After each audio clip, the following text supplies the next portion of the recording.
I have a 12-year-old son who is very, very, very social. And so we have been really careful of creating a biosphere of other kids that are also not seeing others. But there was a new kid that we saw at the park, and we were totally away from other people, so we didn't have our masks on. But it led to this very surreal conversation that I had to have with the mom of basically, do you believe in science? We do. Life is a trip. No matter where you've been or where you're going, you might have more in common with someone on the other side of the world than you think. Let's go. Hi, everybody. Welcome back to the podcast. This little intro here is, just to speak towards these topics that have been super relevant in the last few weeks. As many of you may already know, I stand strong with the Black Lives Matter movement, and I definitely consider myself an ally. And for this reason, I took some time off from actually publishing content and just kind of wanted to give some space for, Black voices and support that community during this really difficult time. So, yeah, I guess one of my priorities with the podcast now has just been to shift gears a little bit and speak to this topic, just kind of prioritize an episode that would basically address, what's been on everyone's minds and hopefully shed some light on this topic of Black Lives Matter and just help everyone, learn a bit more about the history of this, and particularly my audience that is from Germany, because I know plenty of you guys are listening internationally here, so that's, really great. I hope that this episode can educate you a little bit on what the movement is, and it's a really long episode, but a really great episode, I think, to just sort of shed some light on this topic. I have plenty of resources linked below, so I know it's a long episode. If you don't get to make it through all the way, do check out the resources that are linked below in the show notes. And yeah, thank you so much again for listening. And I really hope that you guys enjoy this episode, and please be patient with me as I slowly will return to my regular content. But for now, this is definitely a priority for me. And as this is my podcast and my platform, I really wanted to make this a priority. So thank you guys again. Enjoy the episode, and I'll catch you later.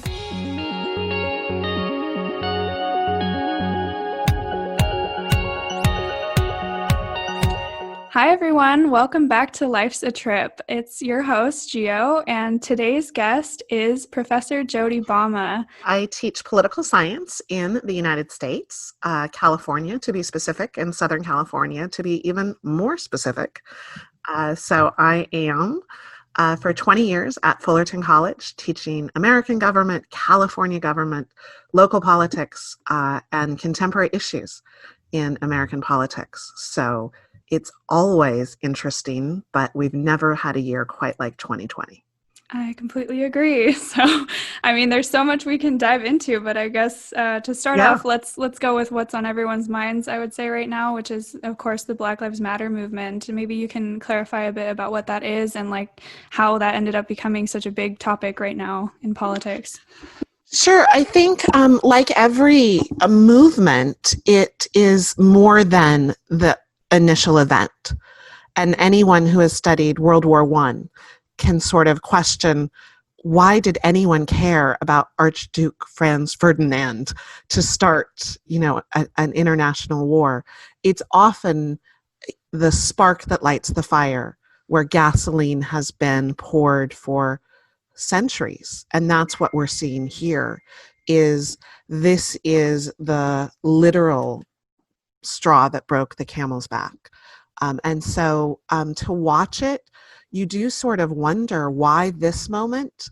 Why was this the perfect storm? Why not some of the other tens of hundreds of moments that could have sparked it? And we don't know, but here we are.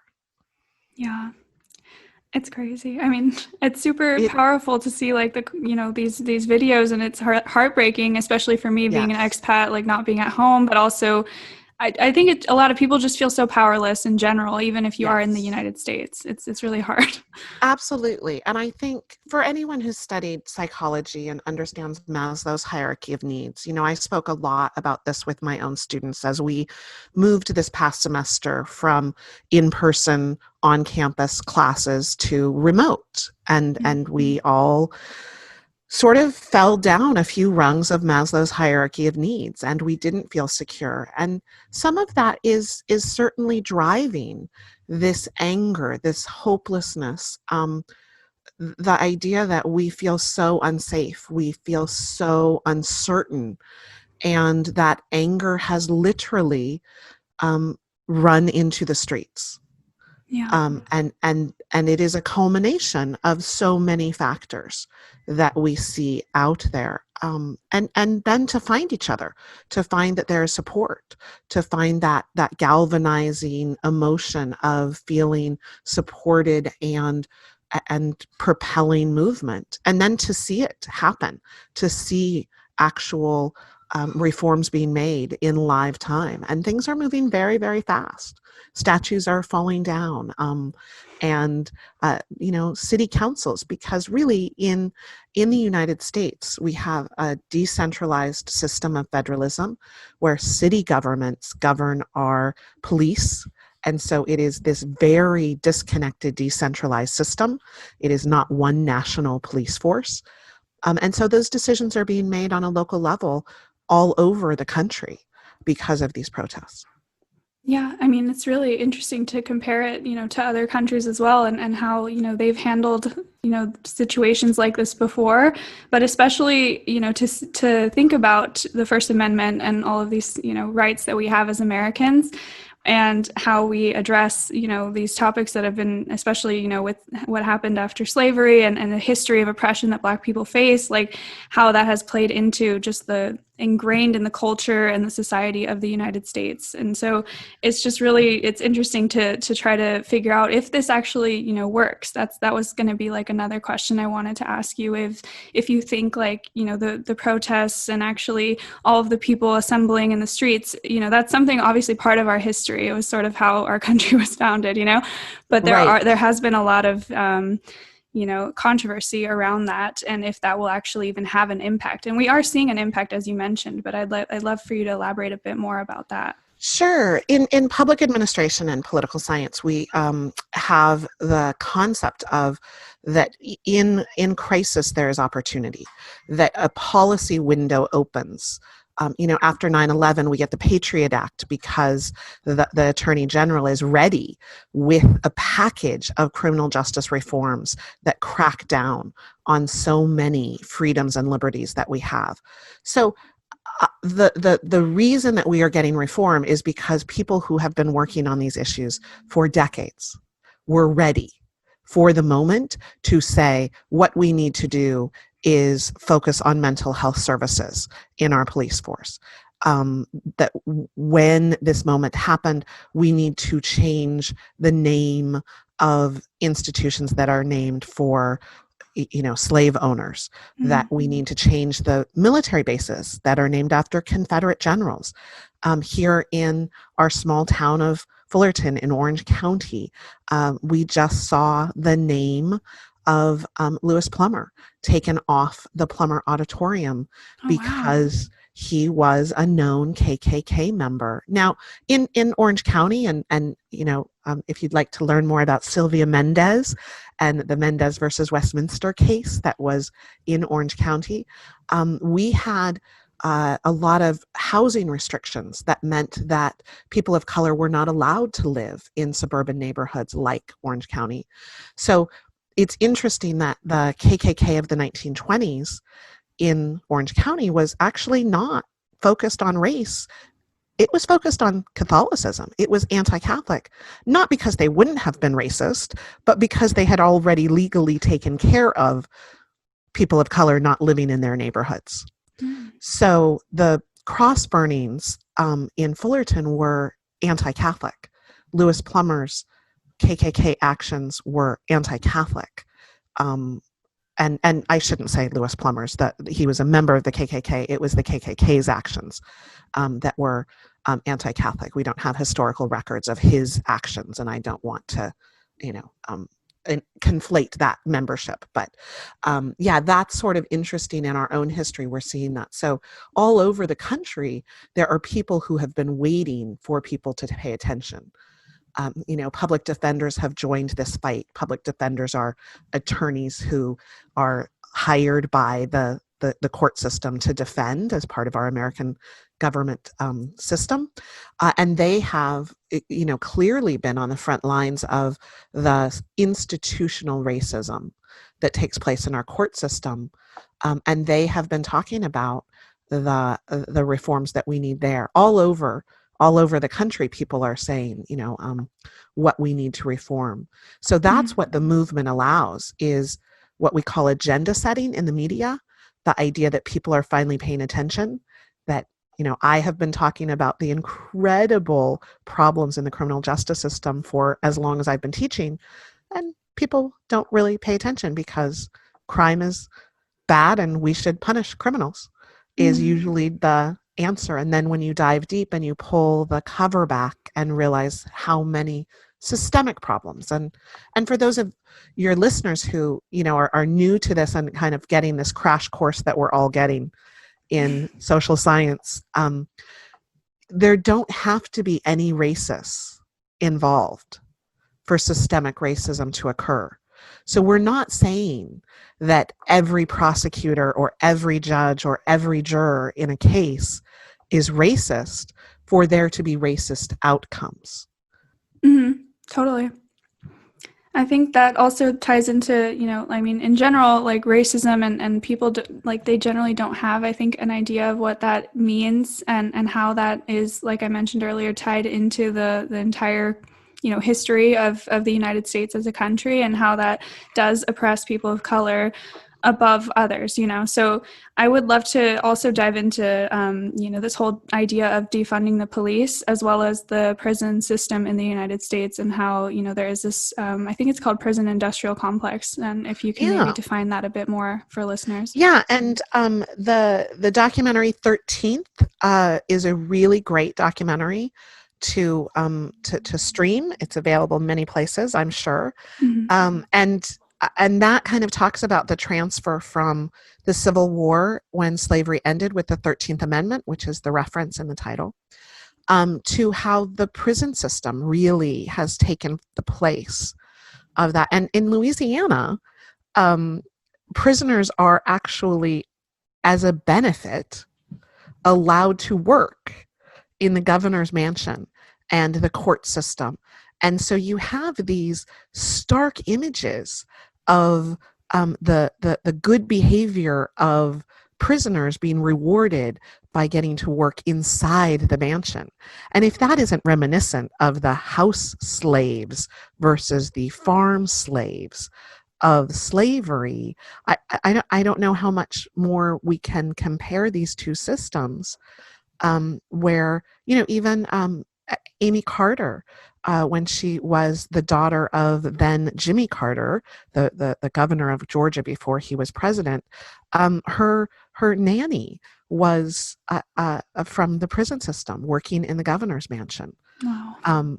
You just think that how far we haven't come, and it's interesting because during January, if you can imagine that the year 2020 is, not even halfway over, and January seems a lifetime ago when the impeachment of President Donald Trump was occurring. And I dove deep into a great book by Brenda Wineapple called The Impeachers, which is about the trial of Andrew Johnson and the Dream of a Just Nation. And, clearly I had lived through the impeachment of Bill Clinton, but hadn't spent a lot of time with the impeachment of Andrew Johnson. And it was fascinating for the impeachment story, but what really drew me to the book was how incredibly we screwed up, the country of America messed up Reconstruction.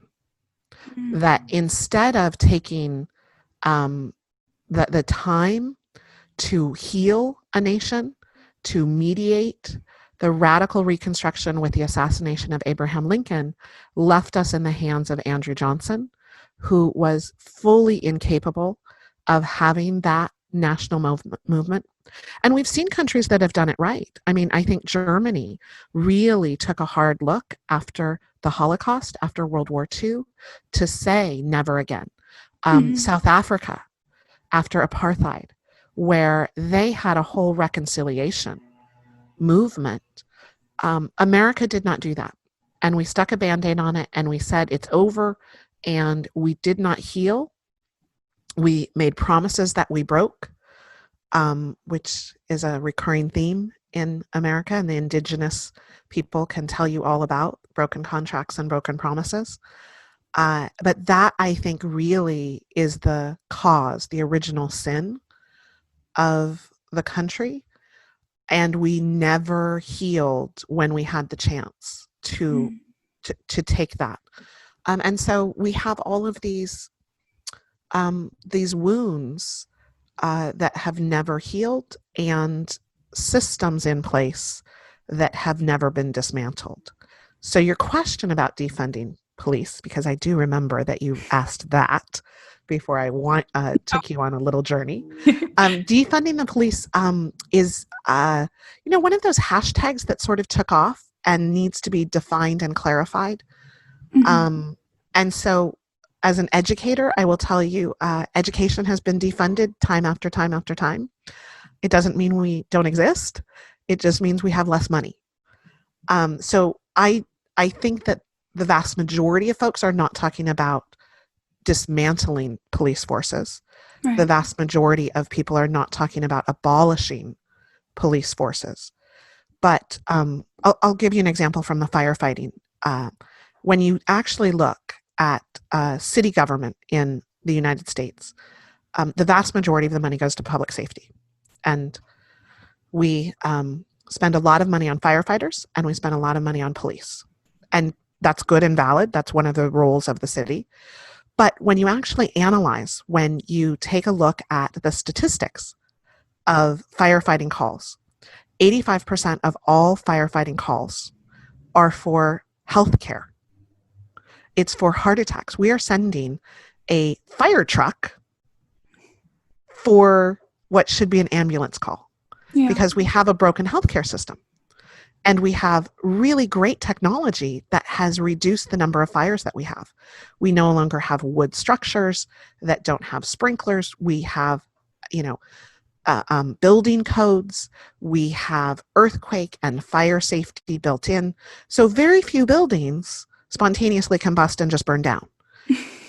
So we are spending a tremendous amount of money when we could have EMTs that are in cars with healthcare facilities providing those cares. So then when you pivot and say, okay, what are most calls for police, and are they equipped to deal with it? And when you look at a system that doesn't have universal health care, when you look at a system that doesn't have mental health services provided, when you look at a system that has economic inequality that leads to fear and insecurity, when you look at a system that has addiction and homelessness, food insecurity, many of the calls are for domestic violence, for child abuse.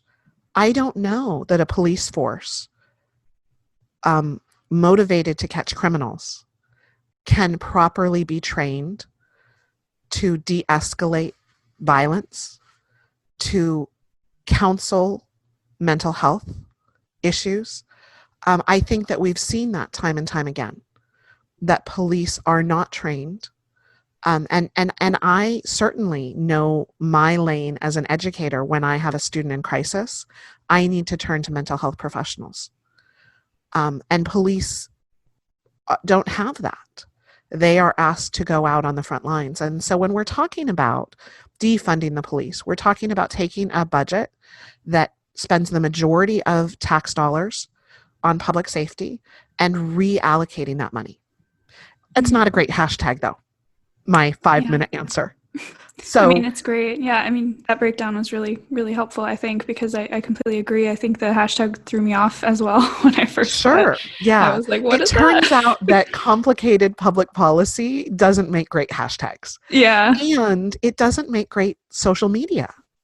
Mm. It's really difficult because social media wants to reduce and divide every issue into binary choices. Are Mm. you pro-life or pro-choice? Well, what if you want fewer unwanted pregnancies and better social services for those children that are born? That's not a choice. So Mhm. social media and hashtags are not helpful for this public discourse. Right. I mean, and that because of that, I think our like my generation itself as millennials, and then other generations coming into obviously going Sure. into college I've got now. 2 Gen Z kids coming Exactly. up.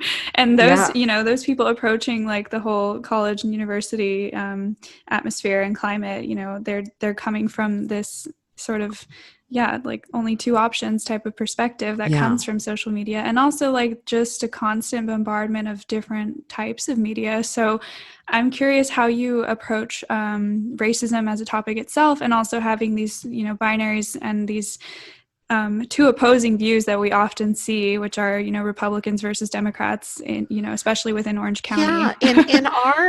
in our American political system of two choices, it does um, amplify that binary choice Mhm. that you are either for us or against us. And it becomes, and we have seen that in the last 20, 40 years, it has become very tribal.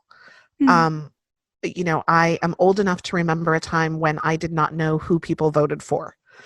That seems to be the first introduction, and I'm sort of taken back. I went to grad school with an international student who was from Kenya, and she spoke of the idea that it was very strange.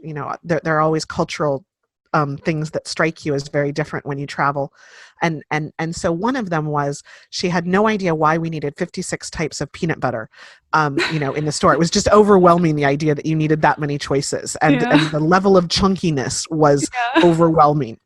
But the second thing was when she went to a restaurant and the servers would introduce themselves by their first name.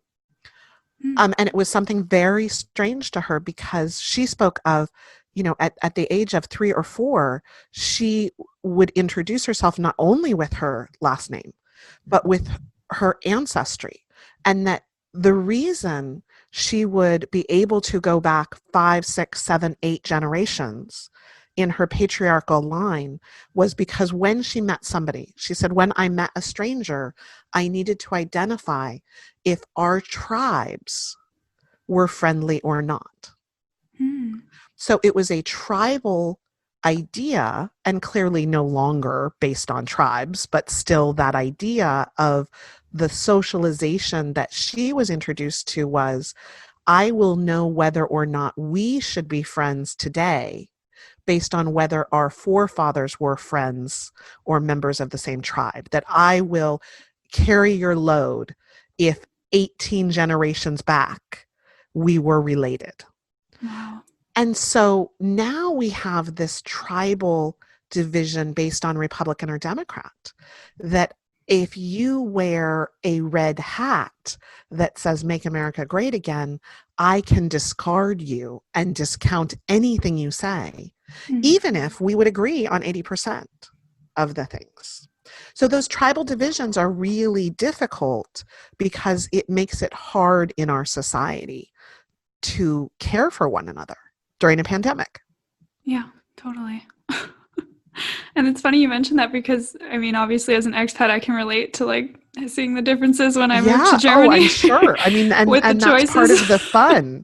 That's part of the Yeah. fun of your podcast, is kind of those differences of Yeah. you only notice those things. And it's why travel is so incredible, is Hmm. that you learn so much about yourself Yeah. when And you are in a different place. Exactly. And going back to what you said, like also this is really funny actually. Just the other day we had a local election, and I'm not like German, so I didn't vote obviously, Sure. but all of my neighbors went to vote together because it was just around the corner, and it was just a city election. But you know, I asked my boyfriend I asked some of them because we're all friends. I was like, yeah, so who'd you guys vote for? And I was curious, you know, but they did Yeah. not want to talk about it. They were like, no, we don't want to Sure. talk about that. And I was like, what? Right.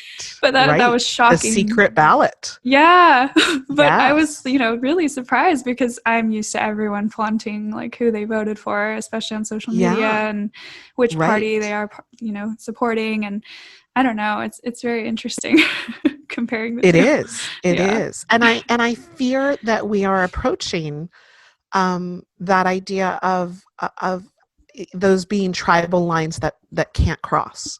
Mm. And there are so many mixed families of Republicans and Democrats, and I belong to one. You know, we have when my children were very upset on election night in 2016, and I said, you know, well, Christmas is coming.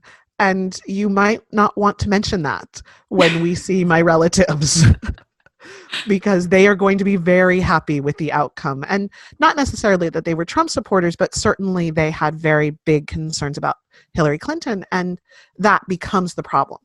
So many people voted not for Donald Trump, but against Hillary Clinton. So many people voted not for Hillary Clinton, but against Donald Trump. And that becomes an issue. And I think a lot of young people are rejecting that idea that they will have to vote for the Democrat that they do not like. Right. And that's, I think, a follow-up thing that I wanted to mention now is like, how do you think that has affected, I guess, let's start with, you know, the 2016 election. Now that we're coming up to the next election, how do you think that outcome has, you know, sort of impacted the United States, having Trump as a president? And then what do you see as, you know, the next outcome because of the candidates we're faced with now? Right. Well, you know, as a political scientist, I will say it's not over until the conventions officially nominate. And so, although it is a foregone conclusion that both Donald Trump and Joe Biden will be their respective national parties' nominees, that actually happens during the political party conventions this summer. However, I'm pretty sure nothing's going to change. So I think that a lot of the anger we're seeing is because of the president and the just kind of the cultural shift that we've seen of the norms of what's acceptable for a president to say and to tweet. And I mean, just the volume of tweets. You know, I sort of joked the other day that if my child was tweeting as much as the president of the United States, I would be concerned for her mental health. Yeah. And she doesn't have a full-time job. So the vitriol, the viciousness is permeating through our society. And again, some of that is just situational. People are tired of being stuck at home. They're tired of not being able to have their normal lives, but they're also just so angry. And I feel that that has been empowered by this president's rhetoric. And I don't know where we go from here. I don't know if you put that proverbial genie back in the bottle.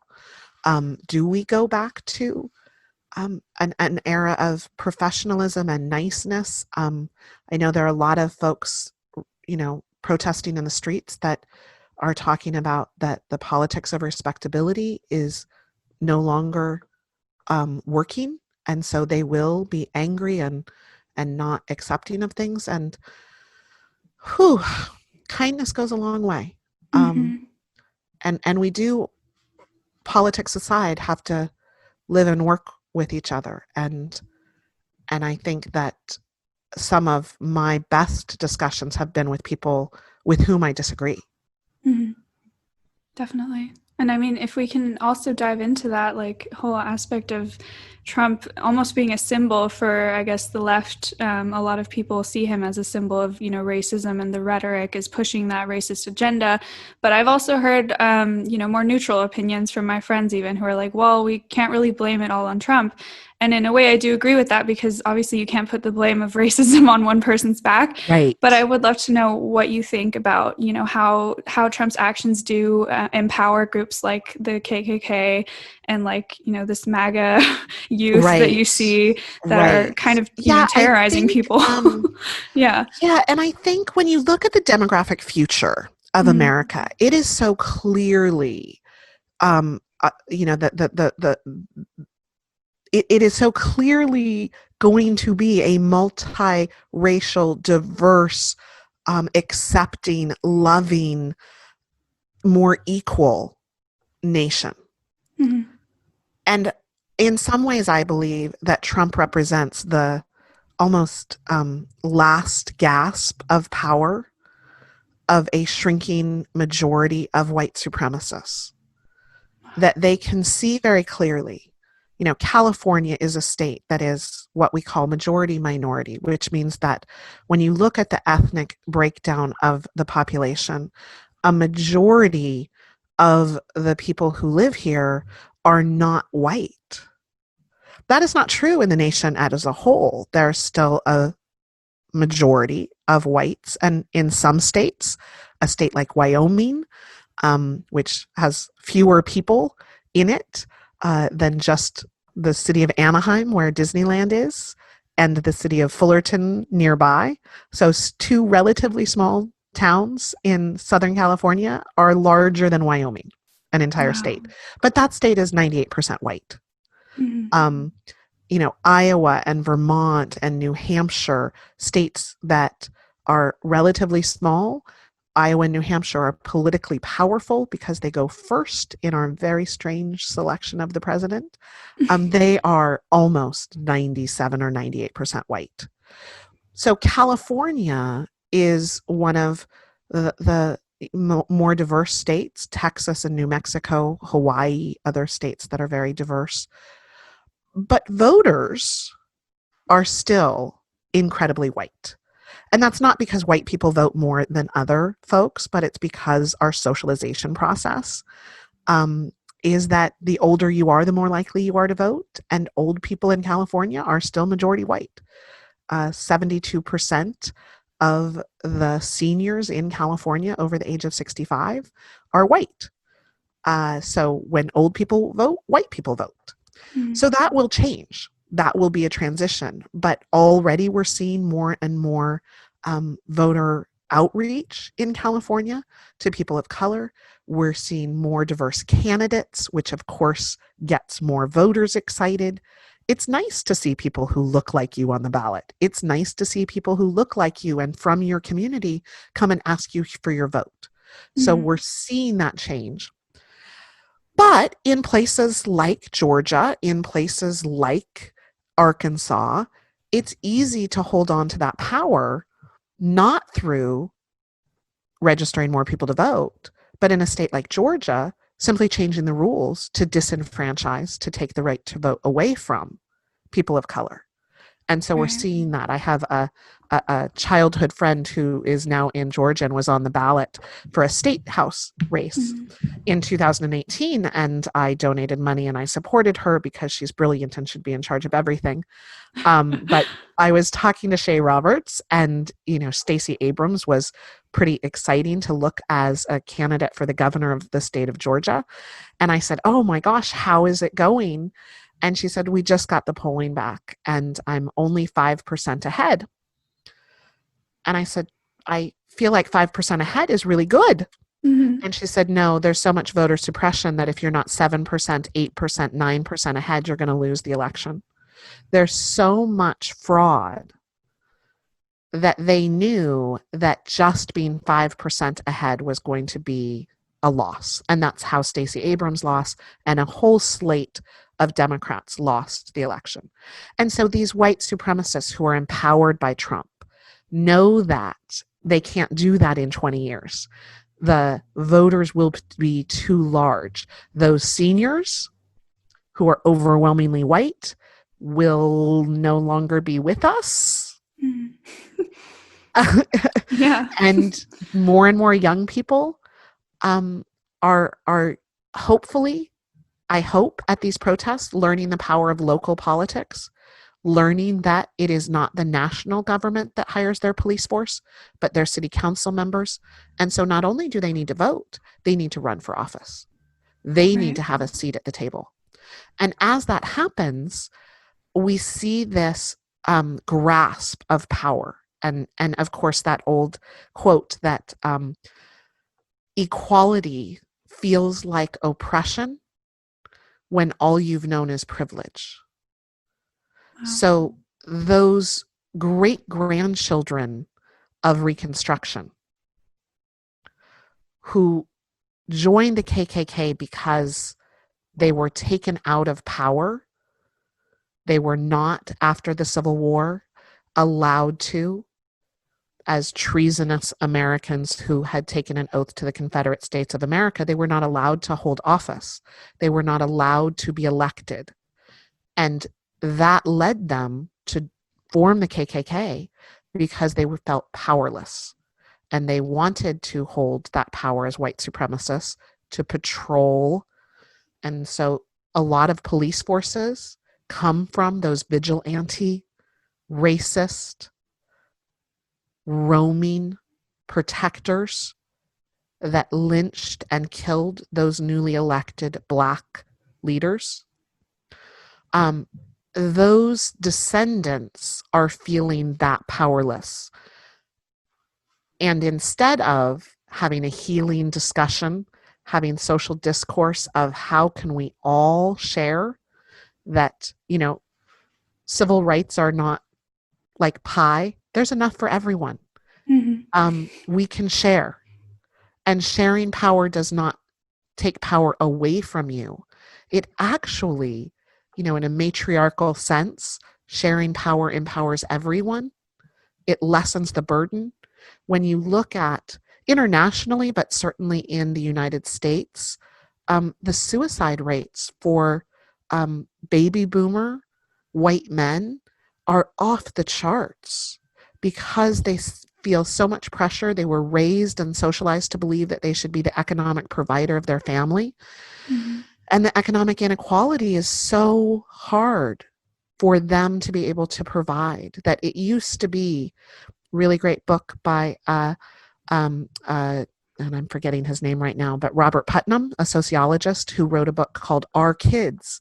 And it talks about the sociological changes in our economy and social structures, that it's very difficult for a blue-collar man to provide the lifestyle for his family that his father or grandfather did easily. So this economic structure, this social structure, isn't good for white people either. Mm-hmm. But it feels like an attack. And so when we can't have these conversations, when we can't have social discourse, it feels like something is being taken away. And that is certainly being, exacerbated by social media, by the bots from, Russia that are reveling in the division in our social structure. I think Putin is celebrating his delayed victory of the Cold War. Who knew he didn't have to buy a single weapon? He could have just waited for Facebook. That is certainly part of it. So I think it would be easy and actually kind of hopeful that racism would go away with Trump, that our nation would heal. I don't have that hope. I think that all of those systems that did not remove him when impeachable offenses were clear, his allies in the Senate, we had a couple of Supreme Court cases that gave me hope that the Supreme Court is not yet fully in his pocket. But I don't know. So many of the federal judges that have been appointed in the last 3.5 years are Trump loyalists. I don't know what a post-Trump America looks like. And I certainly don't know what a post-Trump Republican Party looks like. Where do those racists go? Where do those white supremacists that have been empowered and put front and center go when I imagine the Republican Party will want to disavow themselves from Trump when inevitably he leaves? I don't know if that will be soon. Mm-hmm. And I honestly fear, I don't know if the Republic can survive a second Trump administration. Right. I've heard the same thing. And I mean, also, like you mentioned before, a lot of people want to see themselves represented on the ballot, but it's like you said, there's like voter suppression, and also I've heard, voter fraud happens, all of these things that we've heard with the Trump administration in general. Like, it would be interesting to hear your perspective about, why did we end up with still like pretty much, even Sanders is a contender, I guess, or was a contender. People are still really fighting for Sanders. But, in the end, it's still 3 white men, so it's kind of unfortunate. And it makes you feel powerless really again. Old white men. Yeah, exactly. That's a factor when you think that both Hillary Clinton and Donald Trump in 2016 would have been, regardless of the outcome, the oldest elected person to be president. That we thought, someone in their late 60s was incredibly old when Ronald Reagan was elected back in 1980. And now we are looking at someone who is almost 80 on the ballot. Joe Biden is 78 years old. That is really old. And listen, my dad is just a little bit older than that, and I love him dearly. And he is incredibly wise, but he should not be president, and he would be the first to tell you that. So I do wonder how it is with the most diverse ballot that I have ever seen, with 24 Democratic candidates vying for the chance to be the Democratic nominee. How in the world did we end up with the last 3 old white men standing? And political scientists are going to be studying and diving into that voter data for a long time. I think that much the same way I look back at 2016, there was a moment in time where there were 3 other candidates that were dividing the Republican vote amongst themselves, while Donald Trump was pretty solidly getting 30 or 40% of the vote and never won those primary elections outright in Republican states. But because Marco Rubio and Ted Cruz and John Kasich were all in the race, they divided the vote amongst themselves. I wonder if it had been Joe Biden and Elizabeth Warren early on as the 2 choices, if it would have been Joe Biden. There is still massive sexism that exists in our electorate. Some of that socialized, that people don't see a woman as being a potential president. And again, most other countries are ahead of us. And whether it's a parliamentary system or a presidential system, certainly proportional representation where there are multiple parties helps. Our 2-party system makes it very difficult, but the attacks that were leveled against the female candidates were, very, very gendered, and certainly would not have been and weren't leveled against the men. So that was a factor. And then clearly the candidates of color, I think, were held to a ridiculously high standard that other candidates have not been and were not held to. So we have a long way to go in having really honest discussions about how campaigns and the media, particularly the media, really reinforce those really gendered and race-based criticisms. And then I also believe that the voters suffer from cancel culture. The idea that if there is one bad decision in a candidate's past that they are not going to support them in any way.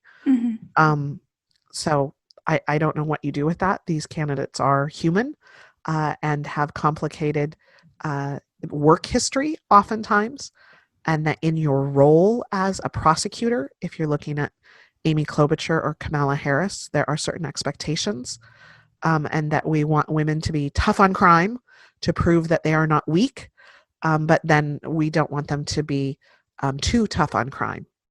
Right. So there's a lot of difficulty in how we discount difficult decisions in candidates past. Totally. And I mean, one argument I've heard from a lot of Germans actually is that the United States is too big of a country, and that's the reason why it's always going to be complicated. 310 million people. That's a lot. And I have spent not just a few moments thinking, California's got 40 million people. That's a nice nation size. Governor Gavin Newsom during the pandemic often referred to our state as a nation state. And I thought, California seems like a pretty good country. The California legislators often boast that if our economy was separate from the rest of the nation, we would be the 5th largest nation in the world economically. Wow. And I do sort of think maybe America is ready for a divorce. Maybe. And, the past few weeks have been sort of strange on that, where cancel culture and choices. J.K. Rowling was, in the hot seat for her really unfortunate statements about transgender. And NASCAR decided to ban the Confederate flag. And so I was thinking, wow, who would have guessed that in the nation's divorce, the left would get NASCAR and the right would get Harry Potter? That's a really good. And I'm sure I didn't come up with that. I'm sure I read that somewhere. But I just thought, oh, wow. I don't know that we should be one nation. And I sometimes wonder in reading the book, The Impeachers, whether we should have simply ended the war and had two nations, and that perhaps the Confederate States of America would now be a very different place if they had to exist on their own. And that at some point that brokered deal would have been better than the Band-Aid solution. I feel like we are suffering from a wound that never healed, and we either have sepsis or gangrene. And I don't know whether medicine will heal us or whether we should just amputate. Yeah, it's definitely an interesting thing to consider, especially with this year. Who knows, what the next year will be like, if anything will change. Right. But yeah, definitely referring to what you said about, COVID and the pandemic itself, I'd love to dive into that and how the U.S. handled it. And sort of the global impact that it sort of had as a country because of the way we handled it. So I was teaching American government as we went remote, and really felt like, this is a masterclass in American government. We are going to spend a lot less time on the curriculum that I had planned. I felt very much that higher education was almost like boarding the Titanic, that I handed out my syllabus, my course outline, and said, we are going to travel to New York on this beautiful boat, and here's what we'll serve every night for dinner, and you'll dine with the captain in your beautiful gowns. And then halfway through the semester, we hit an iceberg, and I got all of my students into the lifeboat, and I said, throw your gowns overboard, and we are going to get to safety. And we are no longer going to New York. And one of the things that we spent a lot of time with, my students and I, was every day looking at the nation's response, international responses. Clearly, some countries were ahead of us on the pandemic timeline, and that gave us a peek into our future. And we had some really good examples of countries that I think handled it incredibly well. And Vietnam is a superstar. I I don't envy their autocratic nature, but I certainly envy their pandemic response. New Zealand, with incredible response and very low rate. Now that, islands have an advantage, and we certainly see, Hawaii sort of doing the same as one of the states. Mm-hmm. So that international response of watching Italy, just tragically suffer through such terrible numbers at the beginning, and then New York, because in this, incredibly large nation, population density certainly had a big impact. Mm-hmm. We have some very rural counties in California that, sort of laughingly told us that they had been physically and socially distancing for their entire lives, because they live pretty far apart from all other people. Mm-hmm. And so they've had better responses. So New York, and certainly we saw Governor Cuomo, taking a very crisis management. When we sort of study crisis management, you need a centralized response, and New York had that with their governor. Other governors have not taken that role and sort of been very either absent or abdicating their responsibility. In California, we're seeing the backlash of that Governor Newsom had incredibly high numbers at the very beginning. People felt that his leadership kept us safe. Mm-hmm. But the legislature would like to be back in charge. And so now they are sort of railing against some of his oversteps. President Trump obviously was enjoying the attention of his daily briefings, but, has retreated back to tweeting. So, the story of the pandemic response is sort of interesting. And now many people are, trying to reopen, and clearly the economic impact can't be discounted. That has a very real, complication for the mental and social and economic health of our communities. There are lots of facilities and businesses that were closed that were really essential, and probably could have figured out a way to do so safely, that were just shut down in the immediate response. We're now trying to navigate how to do that safely. There are some, and certainly every country is dealing with this. We are not unique in trying to imagine, how do we ever go back to crowded theaters or Right. sporting events where we're, thousands of people in a auditorium. Higher education is certainly doing that with large lecture halls. How is that going to look? Our primary and secondary schools are certainly dealing with how does that look in the fall. We're currently in our summer break because, we have an agrarian calendar based on the agriculture harvest of the East Coast that we still abide by. So this very long summer break that we have. But all of that is coming. Orange County this past week went national for our protesters against science. Yeah, I wanted to ask you about that. Health agency. Yeah.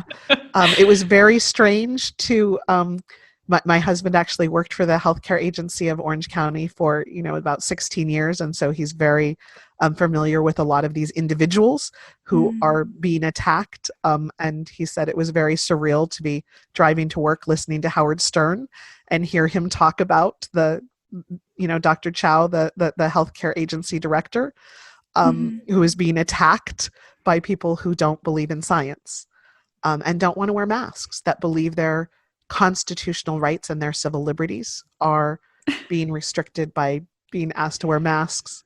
And you compare that to a country, like China, where people just out of kindness and consideration wear a mask when they are feeling ill and are forced to go out. So our social contract is broken. Yeah. Yeah, it's insane. I saw photos of the Huntington Beach protesters saying "My body, my choice," and the irony is not lost on us. Yes, so that was really interesting. Yes. Yeah, I don't know.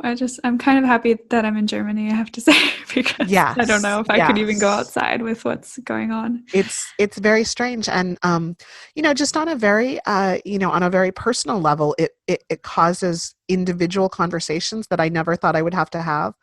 I have a 12-year-old son who is very, very, very social.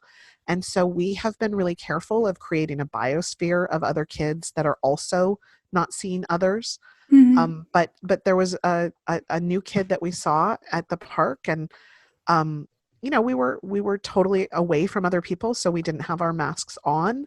But it led to this very surreal conversation that I had to have with the mom of basically, do you believe in science? We do, because I am comfortable with him, tossing a football back and forth 20 feet, 30 feet, 40 feet away with a kid, but not if they have been at the Huntington Beach protests. Right. Not if they're willfully, going to a Trump rally, unmasked.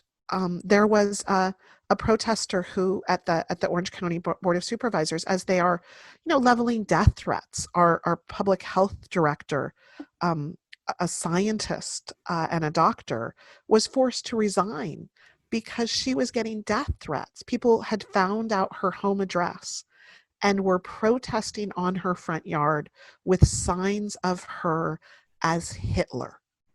Oh my gosh. Because she said that masks would keep people safe. Yeah.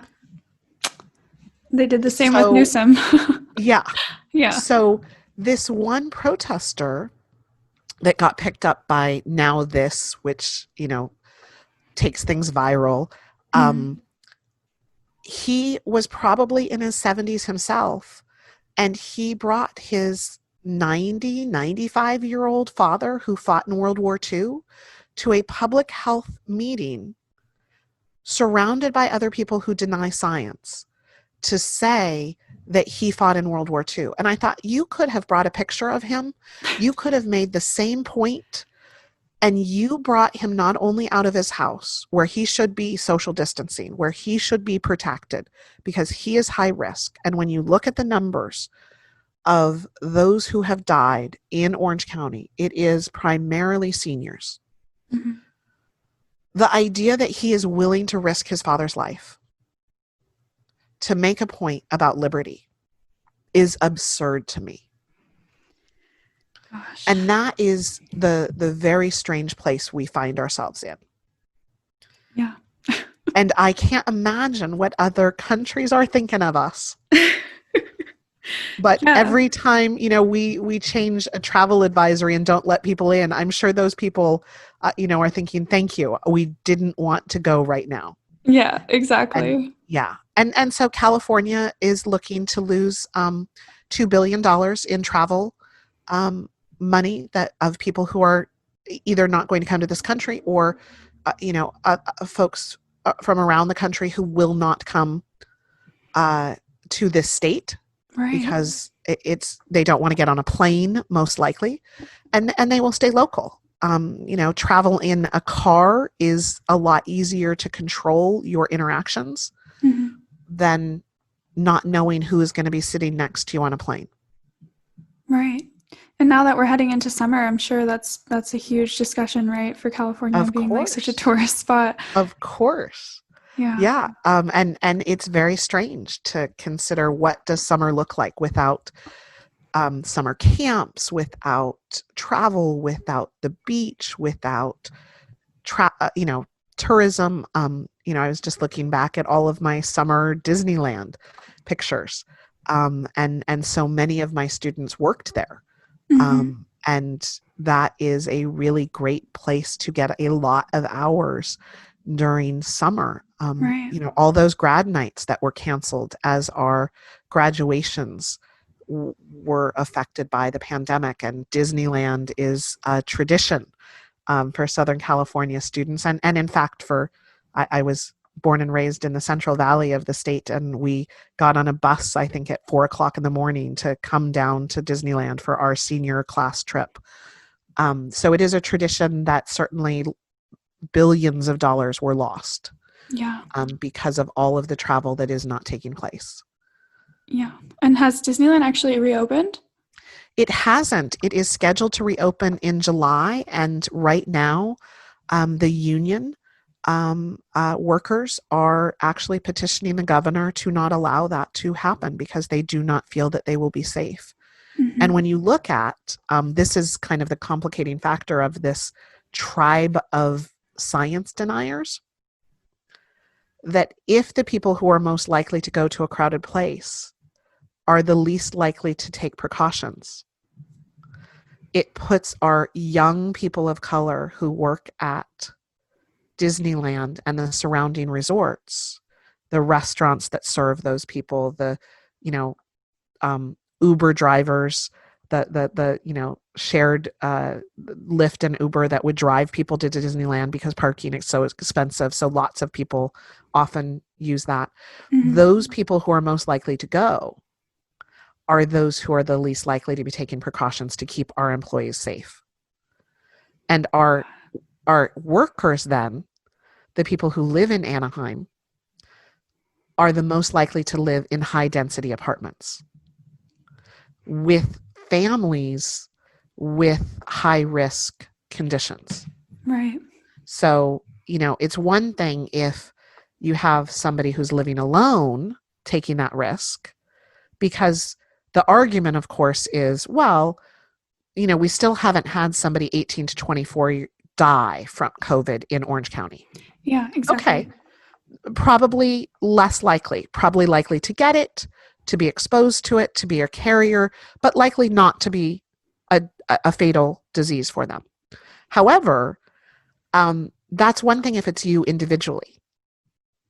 It is another if you then carry it to your grandparents who are living in the house with you in a multi-generational living environment, or the young brother or sister who has asthma, and this is a respiratory illness. Mm-hmm. And what I'm interested to see the science, because of course vaping has been incredibly popular among young people, and I'm interested to see whether there is scientific correlation between vapors and those who have more serious complications because of the virus. I don't yet know, but that's been my hypothesis, that if you have compromised lungs from smoking or vaping, that you might be more susceptible.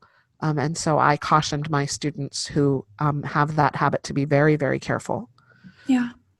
So I don't know, but it is the grocery store workers and the retail workers, the staff that are serving at restaurants and now amusement parks or stores that are the most susceptible on the front lines, and who will have to then make sure those precautions are taken. And I don't know if their employers will protect them. Yeah, that's the other thing I've heard so much from friends of mine that were already unhappy in their jobs and had to either relocate because of, I had one friend who had to move somewhere else because their landlord could not afford to keep them there actually. So it wasn't even their fault. They had to just move because the landlord just couldn't rent that out to them. And we have normally very little social safety net. Mm-hmm. And so to suddenly have the federal government provide unemployment, there are a lot of folks who are unemployed who are actually making more now with federal unemployment than they will make when they go back. Exactly. That's now clearly the federal government will turn that lever off and say you will go back because the money stops. Mm.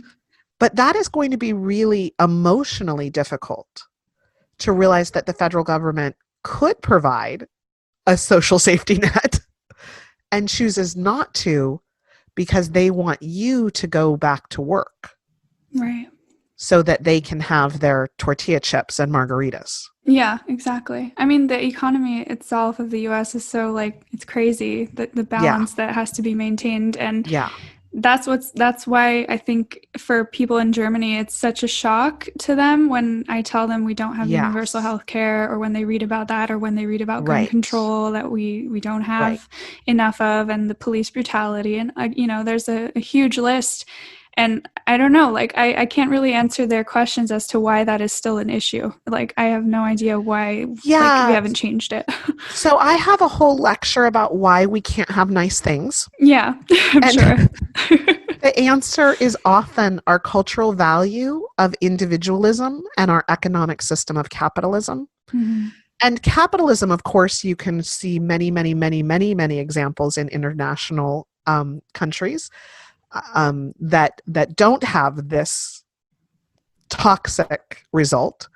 But we have a system that is based on individualism. And then we also, going back to slavery, a capitalist system that had to divide whites and blacks. Mm-hmm. Because clearly, when you look at countries that had slave rebellions, Haiti, for instance, white slave owners knew that they had to have the support of poor whites, Mm-hmm. because the vast majority of people didn't own slaves. It was a fairly expensive proposition. So there were privileged whites and poor whites. And to make sure that the poor did not join together, capitalism introduced division of individualism and the ranking system of, you may be poor, but you're better than the black people who are poor. The Irish, the Italians, the immigration waves from Europe Mm-hmm. of the 20th century that pit one another against each other really starts to show the effectiveness of capitalism using individualism to divide. And so, when I show my students the chart of the countries that do not offer national maternity leave, and every other nation except 4 nations have some sort of maternity leave. And why is that? A system that proclaims family values, that the children are our future. It's difficult to find a politician who won't pose in a campaign ad with small children looking Mm-hmm. adoringly up at them.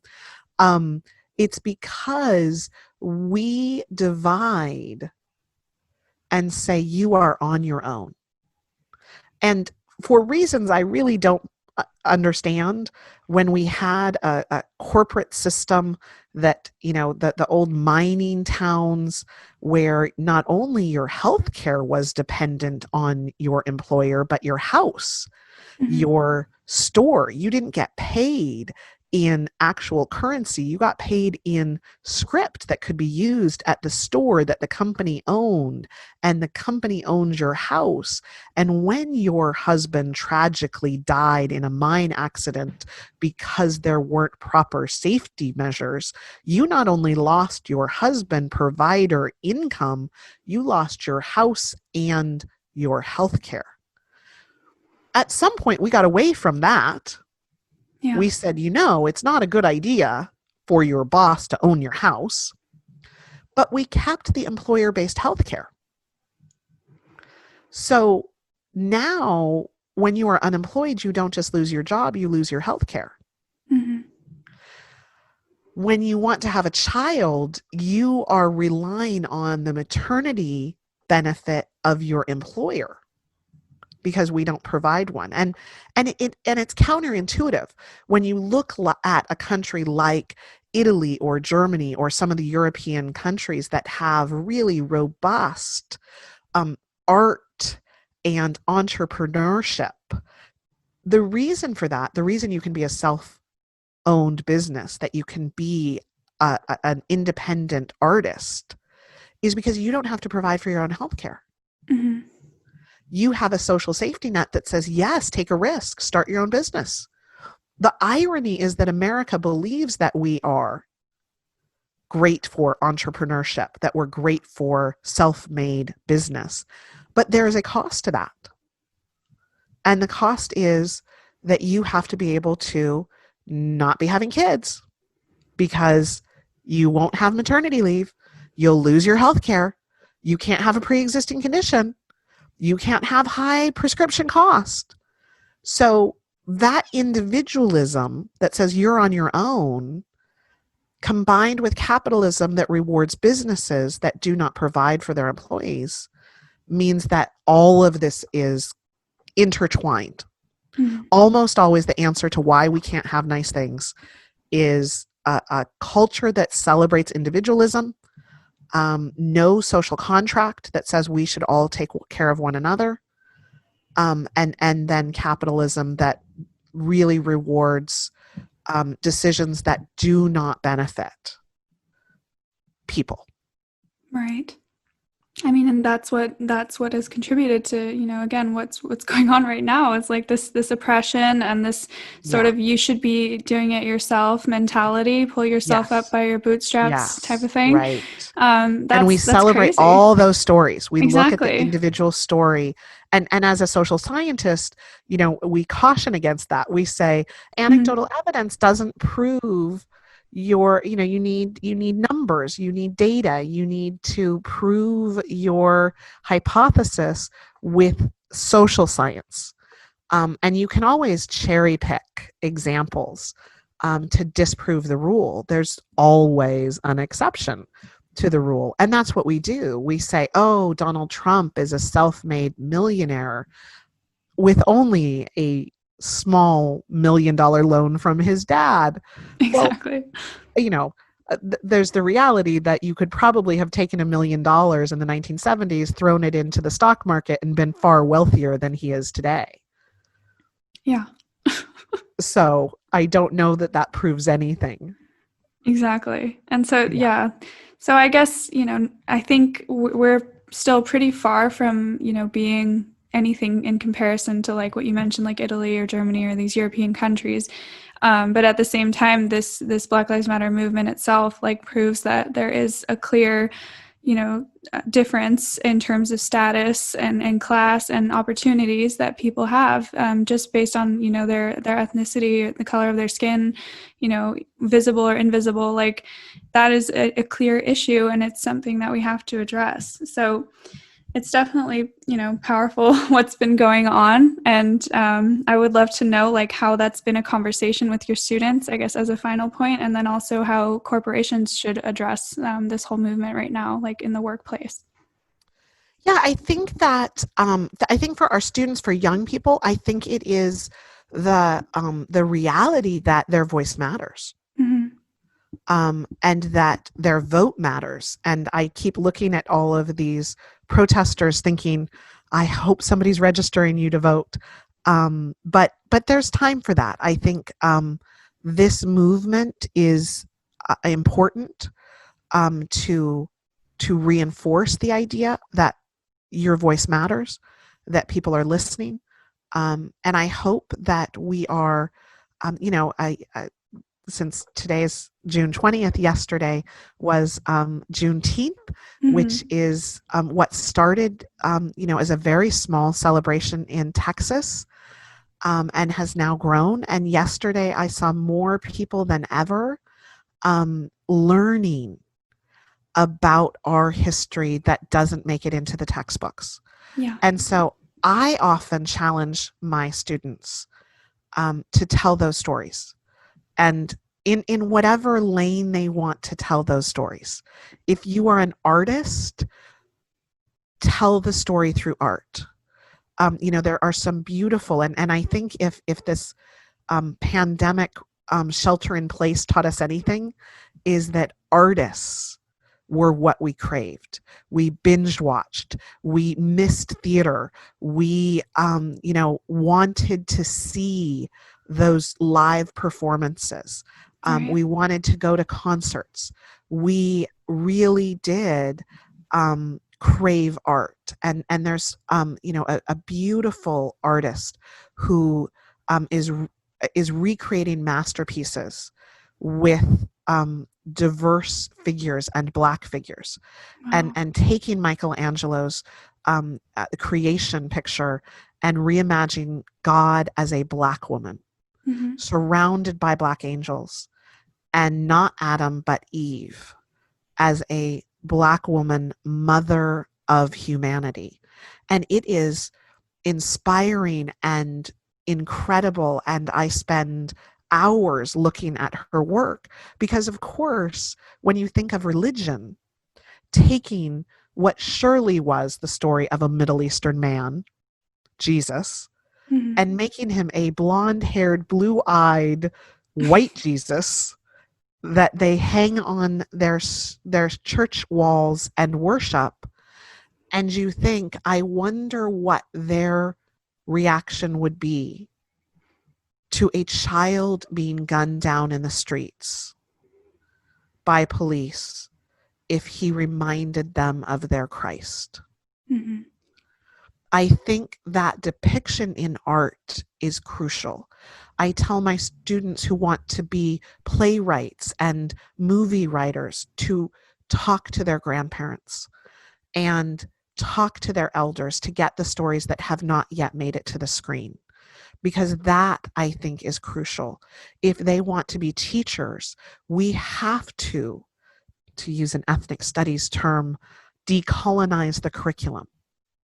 We have to, and as I studied history as an undergraduate, and my favorite history is what we call alternate perspective history. And that goes into the fictional world of alternate history. But in the nonfiction world, it is what are the stories that aren't told? And when you look at history of being written by white men about kings and wars, which fascinate white men, there's a comedian in America that jokes that his dad is clearly studying for a pop quiz on World War II because he studies every day on the History Channel. And clearly all of these white old men are fascinated by war. Right. Women are not in the same way. Women want to hear the stories of families, and women want to hear the stories of community building. And that is a fascinating way to read history. And one of the most fascinating, the Civil War is clearly a huge sense of fascination in the United States. And then one of the best books I ever read about it was a very famous Battle of Gettysburg that has been overwritten and overstudied, and there's movies and books galore. But this was from the perspective of the families who lived in the town of Gettysburg, Pennsylvania, when the war came to town. And it was the idea that for days they hid in their homes as battle gunfire happened, because there are no battlefields, as Europeans know well. There are no fields for war to take place in separate from communities. Right. And so when the war comes to your town, when it is fought in your forest, when it is fought on your field, when your house is taken over to be a command center, what that does to you as you desperately hope not to be tortured, as you desperately hope not to be killed, for women that you desperately hope not to be raped. What happens after the battle leaves? There is no cleanup crew that comes and takes the dead bodies away when there are so many of them. And the image that stuck with me, and it is now 25 years after I've read this book, they said that for years after, every time it rained, they were reminded of the battle because the grass would bleed red. Because so many people had died on that field that their blood had soaked in. And so nothing could grow there. And their children who played in those fields would come back with severed and blown off arms and legs and fingers and toes. And that was the reality of growing up in Gettysburg in the 1870s, years after the Civil War had left. Years after the historians had stopped paying attention, they still had to suffer. And so what are the stories that haven't been told of the incredibly brave, people of color who don't get to see their stories in the history books that are written. When those stories are told, and again, I go back to the personal. My daughter was in kindergarten, her first February, which we declare, President's Month, because Lincoln and Washington both share a birthday and we have some holidays there. So the curriculum comes around to studying presidents. And she said to me in all innocence, "Mama, when do we study the women presidents? We're all done with the men." Aww. And I thought, oh, wow, I gave you hope that you really didn't deserve to have, because there aren't any. And you have grown up thinking, of course, women are going to be in the history books, because I talk about them all the time. And these strong matriarchal families, you think of, the Mexican American culture and the El Salvadorian American culture that are such strong women. My Italian grandmother, who controlled everything in our family, she would come to visit and she would rearrange my mom's house. And we were just like, of course. And when she leaves, we'll put it all back. But it was just easier, the path of least resistance. These incredibly strong women, and the idea that we study the men's contributions without looking at the women. So I challenge my students, tell those stories, find those stories. Because what if we told those stories and you saw yourself? We often talk to some of the women who are first, the people of color who are first, and we say, how do you achieve something if you couldn't see it? How do you, Sally Ride, become the first woman astronaut in space if you didn't have that as a role model? How much easier is it when we go back in history and bring those stories out? Because those people were always there. Those people of color were there. Those women were there. Those LGBTQ people were there. We need to tell those stories. And those stories are often whitewashed by Hollywood. Gina Davis has a whole media center about the idea that these decision makers are making decisions that men and boys won't want to watch women. Are you kidding me? Movies with strong women are incredibly successful. Right. Why not give people the opportunity to see those stories? And so I challenge my students to do that. I think that is what we will see more and more of.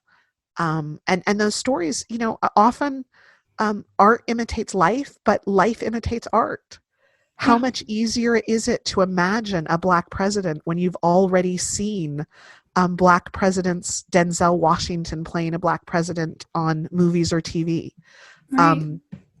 It can't be difficult to imagine, a woman president if we have women presidents in our art. So exactly. We have this amazing capacity, not just by running for office. Not everyone should run for office. Some of us have different roles to play, and some of us need to protest, and some of us need to govern, and some of us need to tell stories. Yeah, definitely. And I think that ties really well back into what you said with, this whole movement, everything going on this year. Despite, the tragedies that led up to that, it's also provided a sense of community and a place to have these conversations. And yes. It's global. So that's even better, because that's what I've noticed with, with my job, and other people have told me at their jobs as well, that this is becoming a part of the conversation. And it's incredible. Like even, white people who, normally wouldn't be so affected or worried about these issues because of their privilege are, opening the history books and like trying to say like, okay, there's a gap here. Why don't we talk about this? And I think it's incredible. So definitely leaves us on a positive note, I guess, despite the negativity. Yes. There's a lot of positive. There's a lot of positive. Exactly. And I don't know how a historian is ever going to properly capture the insanity of 2020. Right. Maybe we'll have entire classes just on this for 6 months. But I do think that there are years in countries' histories, and 1968 is one of them for America, where just so much happened. The assassination of Martin Luther King and the assassination of Bobby Kennedy and the protests at the Democratic National Convention. And I think this will be one of those years that is studied. And the nice thing about the end of 1968 is that Apollo 8 saw the Earth for the very first time. And we saw that incredible globe that was so small looking out the window. And we ended with hope.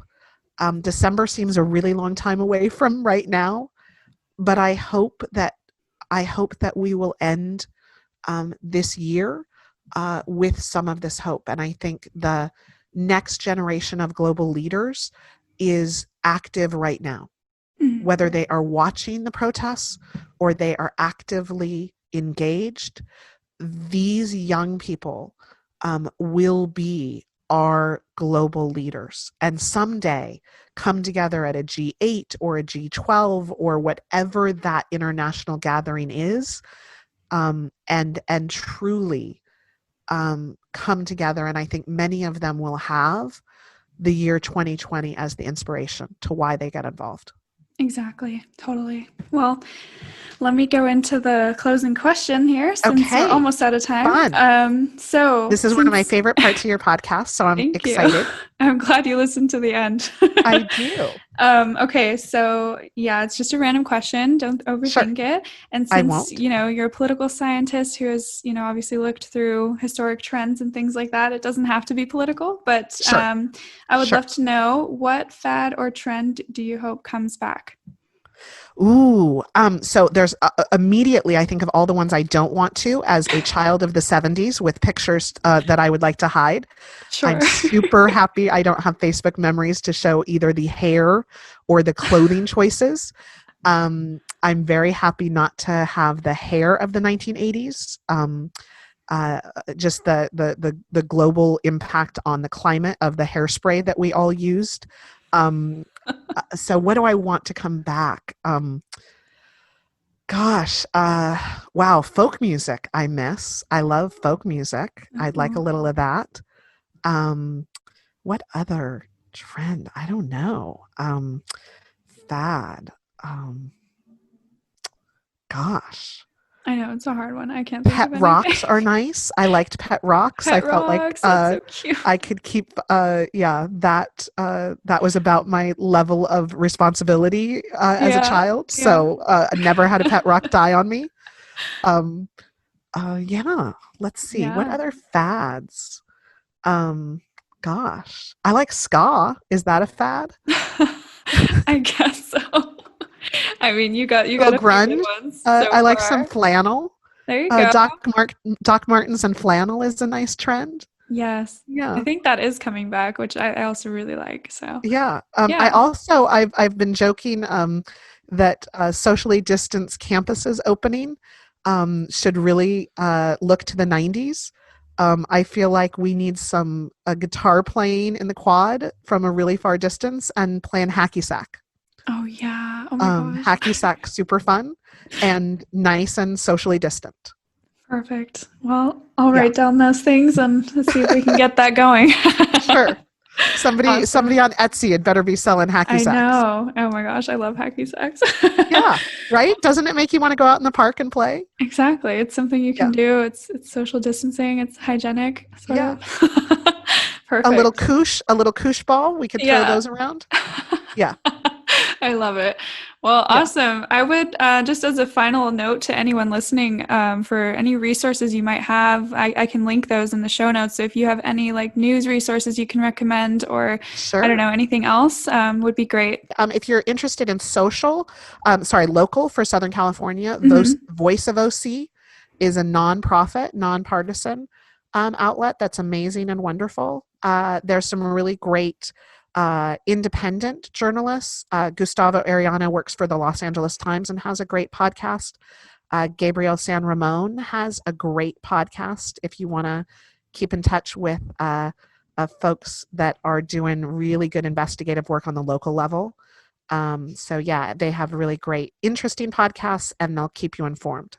Perfect. Great. Yeah. So I'll go ahead and link those. And thank you so Okay. much again for your Sure. time. This was incredible. Fun to spend the morning with you. Yes.